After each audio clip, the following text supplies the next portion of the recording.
Welcome back to Mama Mystery. I am your host, Kelly, and before we dive into today's episode, I want to let you know that this episode is going to be available in video format. So if you prefer to watch these stories be told with pictures and video, just to get that extra detail and know who we're talking about, then you can find the videos on YouTube or patreon.com/Mama Mystery. Now, as some of you may know, I am from the Kansas City area. I was born and raised in Shawnee, which is a suburb of Kansas City, but I grew up with the Chiefs on in the background, even when they really weren't shit for a team. So naturally, when I learned that Travis Kelce was dating none other than the global superstar Taylor Swift, I was excited for what that meant for our city, and especially our economy and our small business owners. We've had a lot of smaller shops that are small businesses that Taylor has actually sought out for some of her game day wear. And so I think that's a really cool thing that she's done.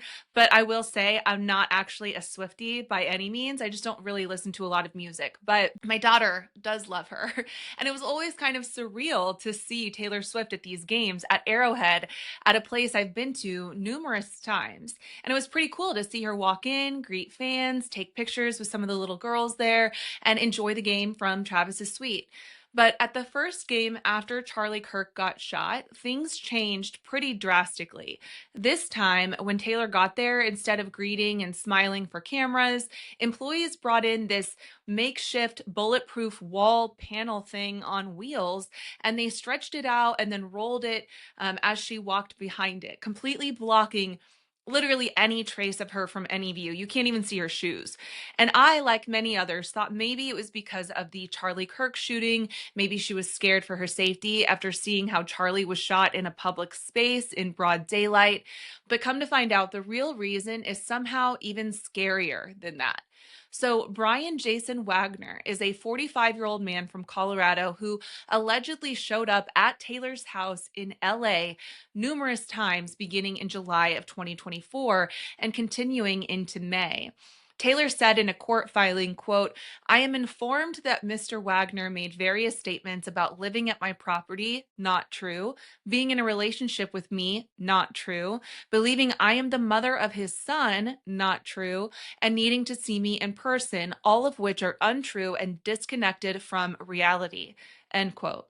Now, Taylor has faced numerous stalkers over the years. In 2017, 29-year-old Mohammed Jafar was sent to a psychiatric facility in New York after he made dozens of calls to Taylor Swift's management company and then entered her Tribeca apartment building. In 2018, Roger Alvarado broke into Taylor's home, used her shower, and slept in her bed. He was in jail for 9 months and then sentenced to a longer term after another break-in. The same year, Julius Sandrock was arrested after traveling more than 1,000 miles to Taylor Swift's home with ammunition, a knife, rope, and gloves found in his car. 6 other people were convicted of stalking Swift in the following years, including an incident in 2020 in which a man crashed his car into her apartment building and attempted to gain entry.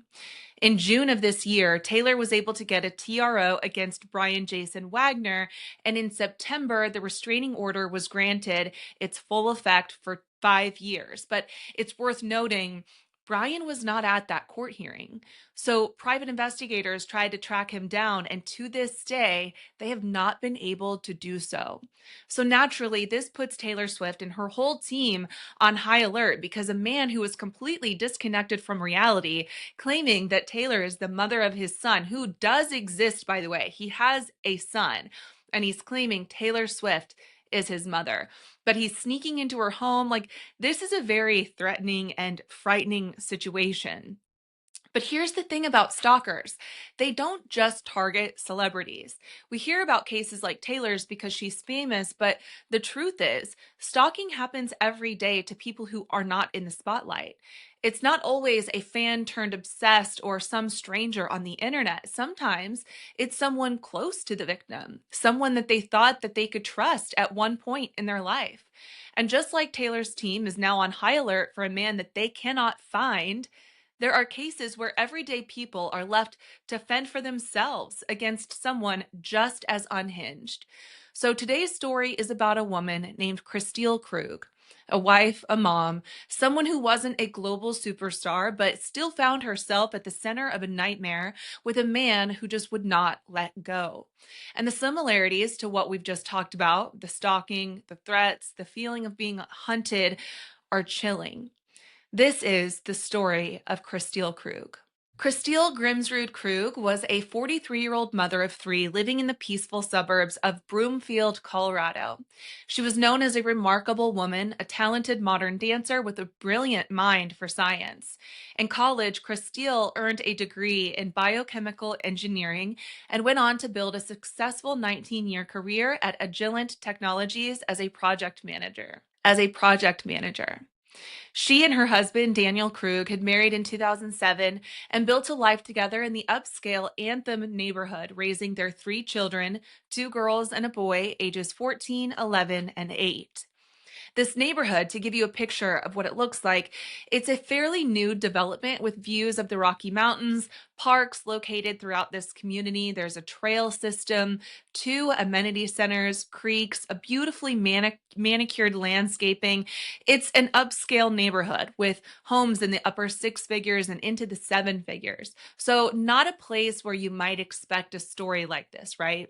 By all appearances, the Krugs were a normal, happy family. While Kristil worked at Agilent, Daniel worked for the Colorado Department of Public Health and Environment. And as I said, they shared three children who were 14, 11, and 8 in 2023 when this story takes place. In the fall of 2023, an insidious threat invaded their lives, one that no one in their quiet community ever saw coming. In October of 2023, Kristil began receiving a series of strange and disturbing text messages. The messages came in the form of emails and texts from someone that was claiming to be an old boyfriend of Kristil's, a man from 20 years ago whom she hadn't been in touch with in ages. And at first, it seemed like a bizarre blast from the past. Why would a former flame suddenly resurface after 2 decades? But it didn't take long for his tone to quickly become harassing and obsessive. The messages were laced with crude language and unwelcome advances, and some took direct aim at Kristil's husband, Daniel, calling him her loser husband. There were messages like, quote, "I go to Boulder every few weeks and thought we could hook up. You game? You don't want him. I know you want me." Another chilling message promised, "I'll get rid of him and then we can be together," suggesting that this mystery man was willing to harm Daniel to win Kristil back. Another said, "This your husband? He needs to drive safe. Your license plate expired. Gotta fix that." From a text that was accompanied by a photo of Daniel near his vehicle, a little too close for comfort. And the sender seemed to know where they lived because he would say things like, "You don't belong in that big house. You belong with me. I'll get rid of him and then we can be together." Then the emails started. Some said things like, "I know how to satisfy you. I'll do it for us. Help me get rid of him. Then we can be together just like you want. You don't want him. I know you want me. And I know he's stopping you from talking to me." So Kristil was alarmed and confused. The ex-boyfriend in question was someone that she had dated around the early 2000s, and according to what she later told police, he had sporadically tried to contact her in the years since, in 2002, 2005, 2010, and 2016, all with unwanted propositions. However, she had never responded to those advances, and he would always go quiet when she ignored him. She never felt the need to report those past interactions, but now in 2023, the tone of his messages had turned menacing. It felt like he was everywhere, constantly watching her. In late October, Kristil received an email that included a photo taken of her own car parked outside of a dentist's office, proof that whoever was messaging her had followed her to this appointment. Another email included a snapshot of her husband Daniel stepping out of his car at work as if a stalker had been lurking in wait to capture that moment. As the disturbing messages continued, Kristil's anxiety only mounted. It truly seemed that a relentless stalker was hunting her. By late October of 2023, Kristil was so frightened that she went to the Broomfield Police Department to report the harassment. She told officers she believed the culprit was her ex-boyfriend from 2 decades ago, given that the emails were coming in under his name and referenced their past. The police took her complaint seriously. After one particularly threatening message on November 13th, which spoke of getting rid of Daniel, officers actually performed a well check on Daniel at his workplace and on Kristil at home just to ensure the family's safety. Kristil's life quickly became consumed by dread. According to case documents, she grew, quote, very fearful for her safety and the safety of her family, suffering severe emotional distress from the constant terror. She became hypervigilant, carrying a concealed handgun everywhere for protection. She even enrolled in firearm safety courses. At home, Kristil installed a network of security cameras inside and outside the house as an extra safeguard. Her entire family, including the 3 young children, were aware of this supposed stalker, and they were all living on edge because of it. Broomfield police increased their vigilance, even going undercover to surveil the Krug's neighborhood, hoping to catch the stalker lurking in the shadows. But despite these efforts, the menacing messages just kept coming. The unknown sender seemed to always be one step ahead, tormenting Kristil with vulgar taunts, surveillance photos, and even what police later described as explicit advertisements online, attempts to publicly harass or humiliate her. And through all of this, Daniel Krug was ostensibly a concerned husband. Outwardly, he and Kristil were united against this strange threat, but privately, the stress was taking a toll on their marriage. In truth, the relationship between Daniel and Kristil had been crumbling. Family members would later reveal that the couple had been planning to divorce. Kristil no longer wanted to be with Daniel. By late 2023, their marriage was all but over, a fact that Kristil confided to at least one relative. Kristil herself even began to feel that something about this stalker scenario did not add up. In the days before her death, she voiced to her mother that she wondered if someone closer to home might actually be behind the frightening messages. And as one prosecutor later put it, she was putting the pieces together, and her husband was running out of time. The terror that had been simmering for weeks finally boiled over on the morning of December 14th, 2023. That day began like many others for the Krug family.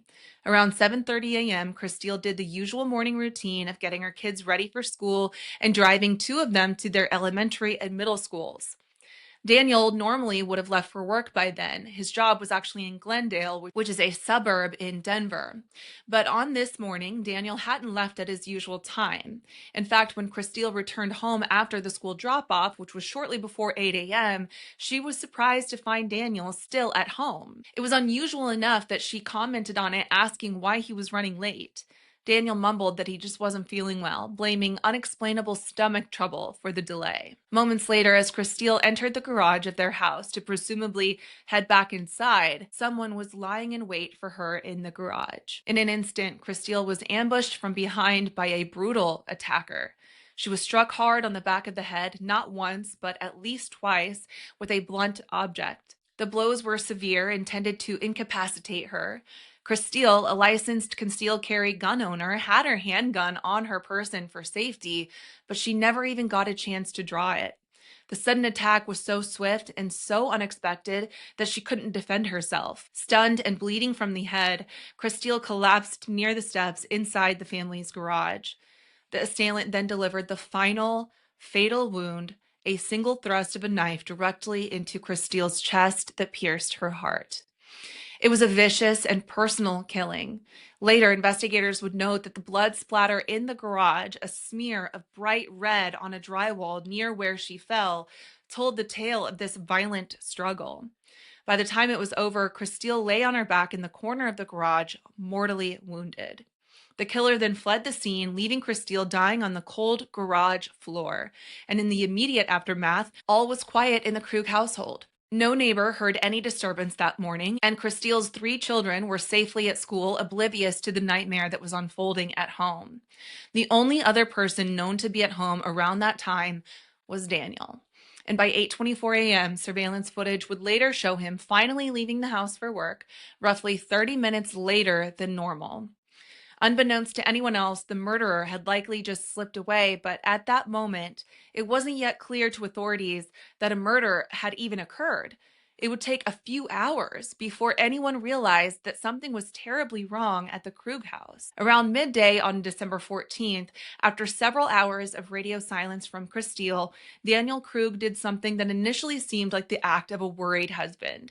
Shortly after noon, he attempted to text and call Kristil and got no response. So at approximately 12:20 p.m., Daniel called the Broomfield police and requested a welfare check on his wife, saying that he hadn't been able to reach her for about 3 hours.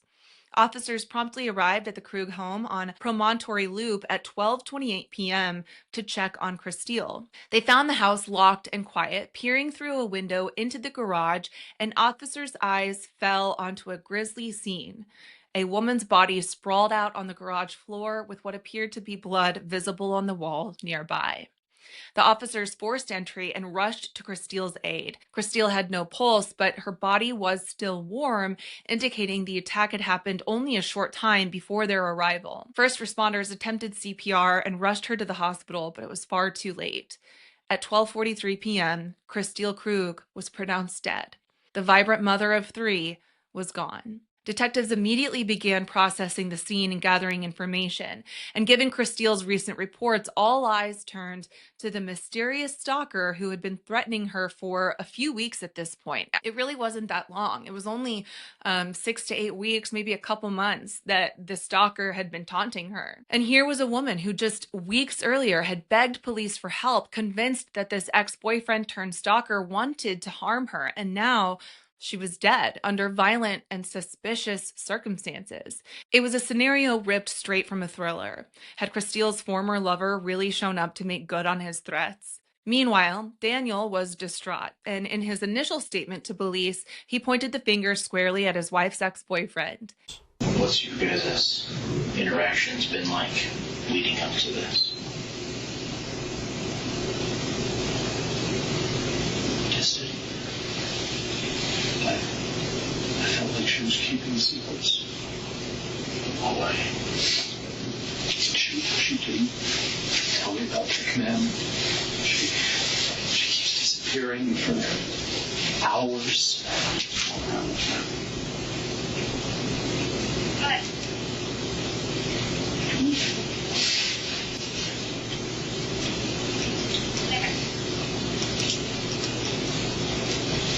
I told her when this was tough, we should divorce. I don't want to divorce her. I told her she can't keep secrets.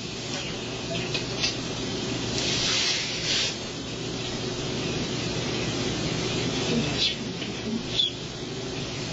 What did she say when you asked her?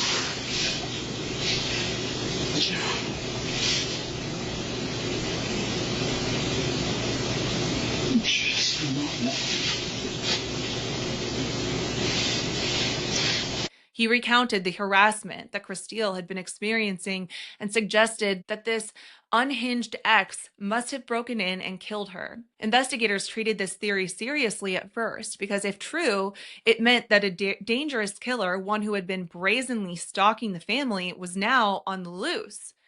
However, as officers combed through the crime scene, certain details didn't quite fit the outside stalker scenario. For one, there were no signs of forced entry anywhere. No broken locks, no shattered windows, nothing to indicate that an intruder had violently forced his way into their home. In fact, the house's security system, which Kristil had been so careful about arming, had been turned off that morning. Investigators discovered that the system had been disabled at 8:15 a.m., and shockingly, it was done via Kristil's own phone. This suggested that whoever attacked her either knew her security passcode or had access to her phone right around the time of the murder. Even more telling was what police found and didn't find on the home surveillance cameras. Remember those cameras that I told you about that Kristil installed as protection? When detectives checked the footage, they found nothing at all during the critical time frame. 3 of the cameras that normally monitored the property had been offline for much of the morning. And the camera in the garage, which might have captured the attack, had its lens obscured with a piece of blue masking tape. Officers peeled the tape off the garage camera, perplexed. How would a random ex-boyfriend stalker know how to navigate Kristil's home security and then stealthily disable the cameras? Another clue then emerged. The supposed ex-boyfriend in question was quickly tracked down by police. He turned out to be living in Eagle Mountain, Utah, about 8 hours away from Broomfield. When contacted, this man provided an ironclad alibi. Not only had he not left Utah, but records and witnesses confirmed that he was at home with his own wife during the time of the killing. Furthermore, investigators checked the ex's devices and found zero evidence that he had sent any of those messages to Kristil in October or November. The entire stalking campaign, it appeared, had been a phantom. Within days, detectives definitively ruled out the ex-boyfriend as a suspect. He was simply an innocent man who had been dragged unknowingly into this sinister plot. With the ex-boyfriend eliminated as a suspect, all signs were now pointing inward, back toward the one person who supposedly had the most to lose if Kristil left him, Daniel Krug. Because I'm going to throw this idea out there. Right? You know Anthony has reached out to her in the past, number of times. She's been very open about that, yes. Right. The last time was 2016-ish. He had asked her at one point if she wanted to have. I think he's approached her multiple times. Right.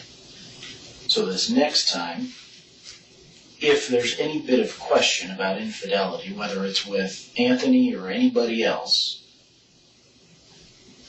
we might create an account to see if we can create a facade or see if Kristil's actually interested in Anthony. So we ask her and push the bounds a little bit and see if that will confirm our suspicions of infidelity.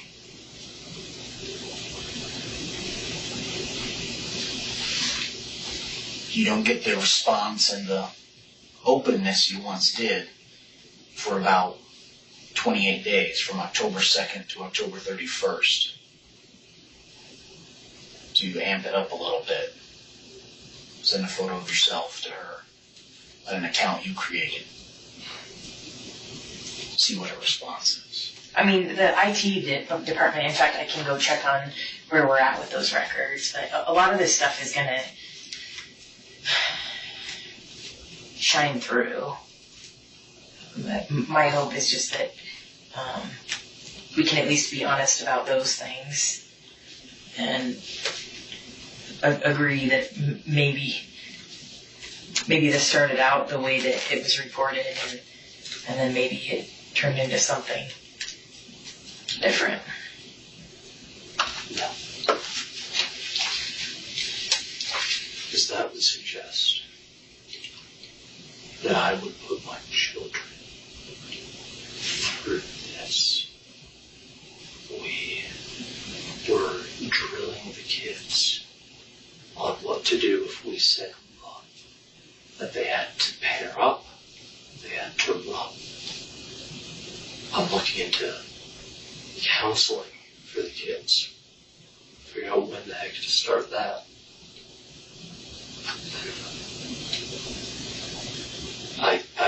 I get the narrative you're putting together, but it alleges that I would do this to my children. I love and adore my children. You're afraid to lose time with them if you get the divorce.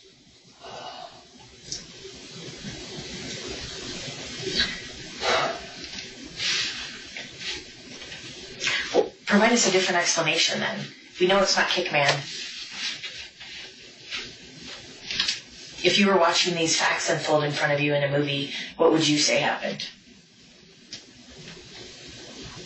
There has to be someone that was able to turn off the cameras, that was able to access a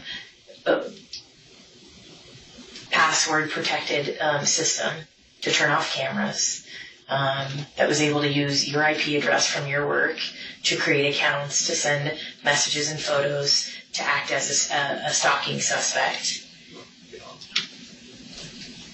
Well, tell me. Help me make sense of it. I don't know, I'm not the one who does this. I'm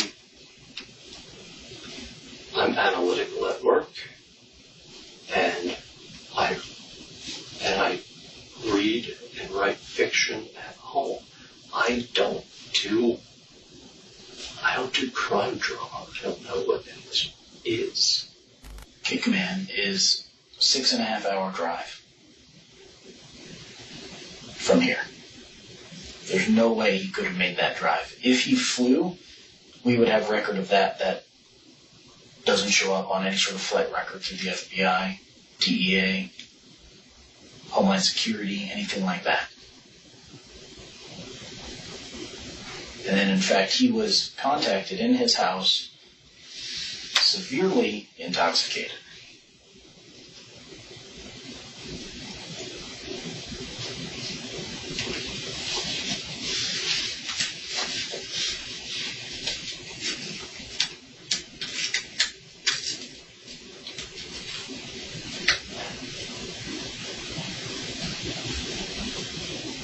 All this time that we've been looking for him, for the protection order, and you just found him today, like that?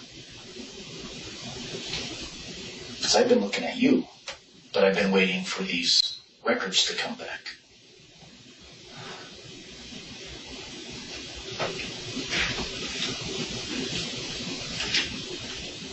We've been chasing the wrong dog.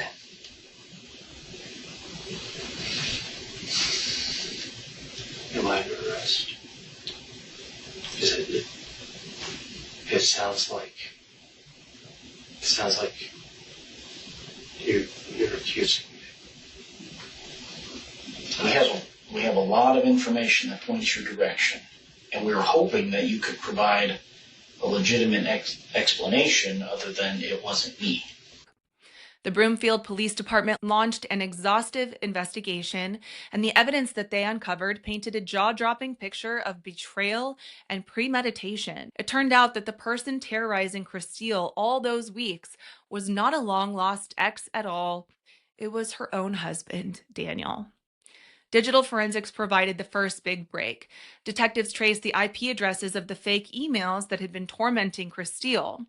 The electronic trail did not lead to some far-flung location or unknown device. It led right back to Daniel Krug's workplace.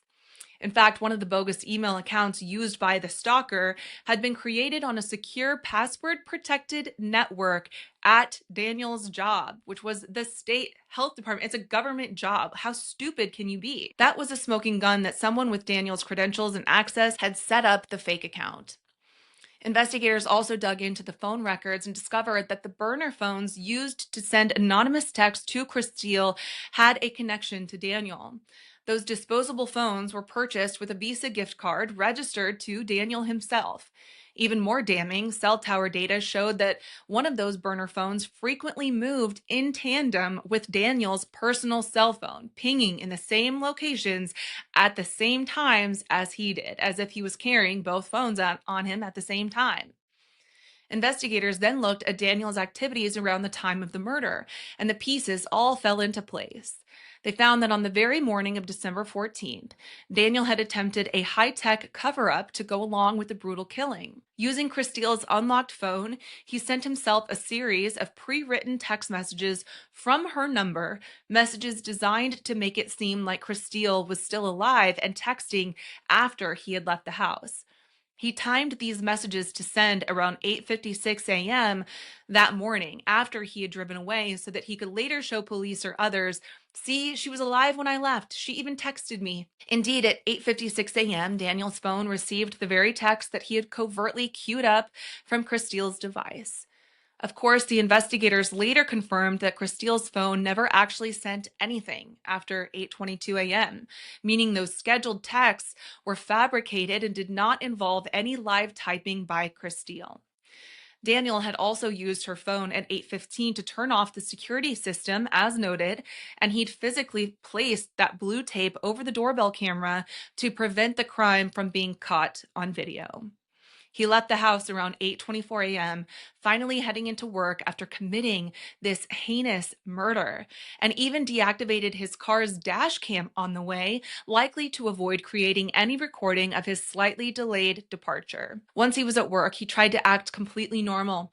He arrived at 9:27 a.m., sat at his desk, and later made those calls to Kristil and the police at noon as a seemingly concerned husband. It was an audacious attempt to construct an alibi. When police confronted Daniel with the mounting evidence, he had little in the way of a convincing explanation. He was arrested on December 16th, just 2 days after Kristil's death, and charged with first-degree murder, 2 counts of stalking, and criminal impersonation. The arrest affidavit contained a litany of incriminating details. For instance, investigators had uncovered Daniel's Google search history from the day before the killing. In a chilling display of foresight, Daniel had searched things like, when is a head injury a cause for concern?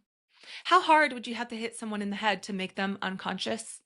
And how long can you be unconscious without brain damage? As this twisted truth came out, friends and neighbors were stunned. The entire stalking episode had been a ruse, a diabolical ploy by Daniel to terrorize Kristil and set up an innocent man, being her ex-boyfriend, as this fall guy. His motive, allegedly, prosecutors would argue that Daniel could not handle the impending divorce and loss of control over his wife. By faking a stalker, he aimed to keep Kristil scared and possibly dependent, and then ultimately to kill her and point police to this convenient suspect that he had arranged for only a few weeks. Imagine that. The depth of manipulation was horrifying. He had not only brutalized and murdered his wife, but for months he toyed with her psyche, making her and even their children live in fear, and even dragging an unrelated person's name through the mud. When Daniel Krug finally went on trial in the Broomfield County District Court in April of 2025, the story that unfolded was almost too bizarre to believe. Over a 2.5-week trial, prosecutors laid out the whole twisted saga for the jury: the fake stalker scheme, the high-tech cover-up, and the cold-blooded murder. Kristil's mother testified about how her daughter had installed cameras and even suspected Daniel might be behind the harassment in the end. The forensic experts walked through the digital evidence, pinpointing Daniel's devices and accounts as the source of the threatening messages. They explained how the ex-boyfriend in Utah was completely exonerated. The jury heard about Daniel's failed alibi and his internet searches and on how to knock someone unconscious. They were even shown evidence that Kristil's loaded handgun was found on her body, a poignant detail indicating that she never saw her killer as a threat in time to defend herself. Daniel's defense attorney tried to sow doubt. His lawyer argued that there was no physical evidence directly tying Daniel to the act. Indeed, none of Daniel's DNA was found under Kristil's nails or at the scene, and no blood was discovered on the clothes that he wore that day. The defense suggests that the police had been so convinced of Daniel's guilt that they had neglected other leads. They pointed out that a bit of unknown DNA was found on the adhesive tape from the camera, insinuating that it could belong to some unidentified intruder. They even criticized the police for not dusting Kristil's phone for fingerprints to independently prove that Daniel had used it. Daniel himself pleaded not guilty and sat quietly as his attorney insisted the investigation was bungled and that perhaps the real stalker was still at large. But in the face of overwhelming evidence, these arguments fell flat. Every aspect of the crime, from the elaborate cyber stalking to the precision of the killing, pointed back to Daniel Krug and only Daniel Krug. It didn't take long for the 12 jurors to see through his lies. And after a full day of deliberations, the verdict came down guilty on all counts. In mid-April 2025, the Broomfield jury convicted 44-year-old Daniel Krug of first-degree murder, both stalking charges, and criminal impersonation. The following day, April 18th, Judge Priscilla Lowe formally sentenced him. By law, a first-degree murder conviction in Colorado carries a mandatory sentence of life in prison with no possibility of parole, which is exactly what Daniel received. Additionally, the judge tacked on 9.5 extra years for the stalking and impersonation felonies to be served consecutively. Daniel Krug will spend the rest of his life behind bars for the calculated murder of his own wife. While justice was served in the courtroom, the damage Daniel caused can never be undone. 3 innocent children lost their mother in the most horrifying way, and then effectively lost their father to prison in the aftermath. In the wake of Kristil's death, her children went to live with other family members.